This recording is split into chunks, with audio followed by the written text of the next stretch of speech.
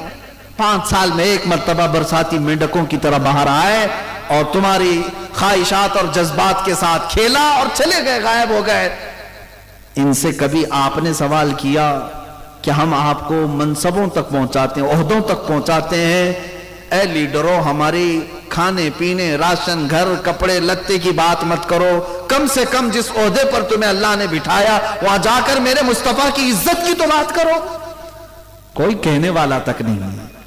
یہ آج حالات ہمارے ایسے ہیں. اسی لیے مجھے وہ بات یاد آتی ہے جو سید میاں مارہ روی رحمت اللہ تعالی علیہ، حضور سید العلماء نے کہا تھا، مسلمانوں جاگ جاؤ، کسی کی جے بھی جے کیوں پکارے، کیا غرض ہم کو، ہمیں کافی ہے سید اپنا نعرہ یا رسول اللہ. اور اگر آج تمہارے دکھ درد اور تمہارے بے کسی کا کوئی سہارا بن سکتا ہے تو صرف اور صرف رسول اللہ کی ذات ہے، میرے آقا صلی اللہ تعالیٰ علیہ وسلم کی ذات ہے.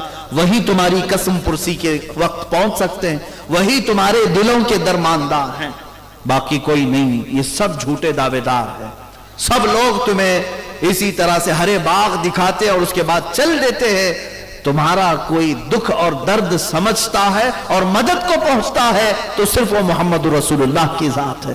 وہ دیکھو فالج ہو گیا، لقوہ ہو گیا، اور بوسیری امام بوسیری نے بستر میں پکارا تھا هو الحبیب الذی ترجا شفاعتہ لکل حول من الاحوال مقتحمی، تو وہ مدینے سے چل کر میرے آقا خواب میں تشریف لائے. فالج کی بیماری والے کے لیے کوئی حکیم جلدی چل کر نہیں آتا، وہ رسول اللہ کی ذات ہے. بوسیری کے خواب میں آئے تو آئے، اپنے ہاتھوں سے جسم پر پھیر کر کے شفا بھی دیا اور ان کے قصیدے پر انعام میں اپنی چادر بھی عطا کیا. ہم نے تاریخ میں یہ بھی پڑھا جب امام احمد بن حنبل کی تہبند کھل رہی تھی اور جلاد ان کو کوڑے مار رہا تھا، ان کے دونوں ہاتھ زنجیروں سے بندھے تھے، امام احمد بن حنبل رونے لگ گئے میری تہبند کھل رہی ہے. جلاد نے دیکھا اچانک غیب سے 2 ہاتھ آئے اور ان کی تہبند کو مضبوطی سے باندھ دیا. اس کے بعد احمد بن حنبل ہنسنے لگے اور جلاد سے کہنے لگے اب مار تو کوڑے اور مار اور کوڑے مار. وہ یعنی حیرت میں آ کر کے کوڑا رکھ دیا اور پوچھا یہ کیا ہوا، تیری لنگی تیری تہبند کھل رہی تھی، یہ کون آیا جو تیری تہبند کو سنبھال لیا؟ امام احمد بن حنبل نے اپنی وارفتگی میں کہا تھا جس کے لیے کوڑے کھا رہا تھا وہ ہاتھ آ گئے ہیں. اور یہی تو مسلمانوں ہمارا عقیدہ بھی یہی ہونا چاہیے کہ مرو بھی تو حضور کے نام پر، کہ ہم قبر میں جاتے ہیں تو بھی ہمارے بزرگوں نے ہمیں یہ عقیدہ دیا ہے. فرشتے اگر آتے بھی ہیں تب بھی ہم یہ کہتے ہیں اب تو پائے ناز سے اے فرشتوں کیوں اٹھو، اب تو پائے ناز سے اے فرشتوں کیوں اٹھو، مر کے پہنچاؤں یہاں اس دل ربا کے واسطے. یا رسول اللہ صلی اللہ تعالیٰ علیہ وسلم، حضور پاک صلی اللہ تعالیٰ علیہ وسلم کے لیے ہی امام اہل سنت نے فرمایا تم آج یہ سمجھ لو، آج یہ سمجھ لو کہ تمہارے دکھ، تمہارے درد اور تمہارے غم میں کوئی پرسان حال ہے تو مدینے کا تاجدار ہے. اس رسول پاک کی ذات کو ہم نے پڑھا ہے، ہرن اپنے بچوں کی جدائی پر روئے تو میرے آقا بے قرار ہو جائیں، اور اس کی ضمانت کے لیے ہرن کے شکاری کو کہیں کہ اسے چھوڑ دے اپنے بچوں کو دودھ پلا کر آئے گی. یہ واقعہ بھی آپ نے سنا ہوگا. حضور منبر پر خطبہ دے رہے تھے، وہ لکڑی جس کو حضور پکڑ کر کے خطبہ دیتے تھے اسے چھوڑ دیا، لکڑی نے رونا شروع کیا، حضور خطبہ چھوڑ کر کے آ گئے، اس لکڑی کو اٹھایا سینے سے لگایا. وہ رسول محتشم صلی اللہ علیہ وسلم ہرن کے رونے کو برداشت نہیں کر پاتے، لکڑی کا رونا نہیں دیکھ سکتے. تم تو امتی ہو، میرے مصطفیٰ کے غلام ہو، ایک بار اگر ان کے دربار سے وابستہ ہو گئے تو پھر دیکھنا جس رات کو بھی تم پکارو گے میرے آقا کو، وہ آقا ضرور تمہارے اپنے دیدار سے مشرف کریں گے. سنا ہے آپ ہر عاشق کے گھر تشریف لاتے ہیں، یا رسول اللہ میرے گھر میں بھی ہو جائے چراغاں، میرے دل میں بھی ہو جائے چراغاں یا رسول اللہ. عزیزان گرامی، اعلیٰ حضرت کے اسی شعر پر میں اپنی گفتگو کو سمیٹتے ہوئے ختم پر لاتا ہوں. تم سمجھ لو آج کی زمانے میں کوئی تمہارا دوسرا درماندہ نہیں ہے، کوئی تمہارا دوسرا آسرا اور سہارا نہیں ہے.